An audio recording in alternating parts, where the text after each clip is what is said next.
La vallée de Siddim tremble. 4 rois de l'Est écrasent les cités. Chars renversés, puis mortels. Sodome brûle. Au cœur de cette défaite humaine commence l'histoire d'un homme absent des combats. Et parmi les vaincus, un nom familier. Autrefois dans l'abondance, Lot marche désormais enchaîné.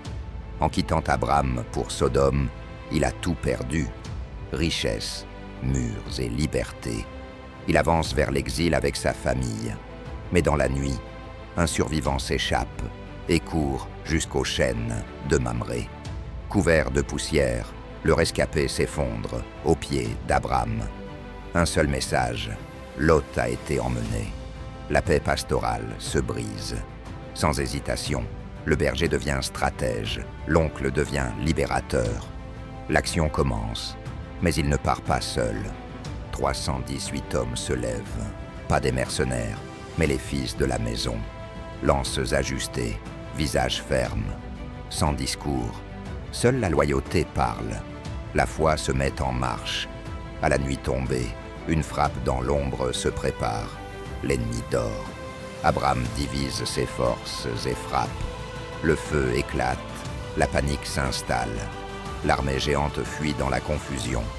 Face à la surprise, le nombre ne compte plus. L'assaut est guidé par une main invisible. À l'aube, la guerre s'achève. Le soleil se lève sur les captifs libérés. Les chaînes sont tombées. Abram serre l'eau dans ses bras, ignorant l'or récupéré. La richesse est secondaire. La vie sauvée est essentielle. Soudain, sur les hauteurs, apparaît un autre roi. Non de guerre, mais de paix. Pain, vin, bénédiction. Melchisédek, roi de Salem, bénit le Dieu qui a fait triompher Abram. Le guerrier s'incline, reconnaît le sacré éternel et donne la dîme. Mais aussitôt, une autre voix s'élève. La tentation approche, non avec une épée, mais avec des coffres. Le roi de Sodome s'avance et offre tous les butins. Abram lève la main au ciel. Je ne prendrai rien, pas même un fil. Il refuse de devoir sa prospérité à un homme. Il sort de cette guerre plus libre qu'avant, libre de l'orgueil, de l'or et des dettes humaines.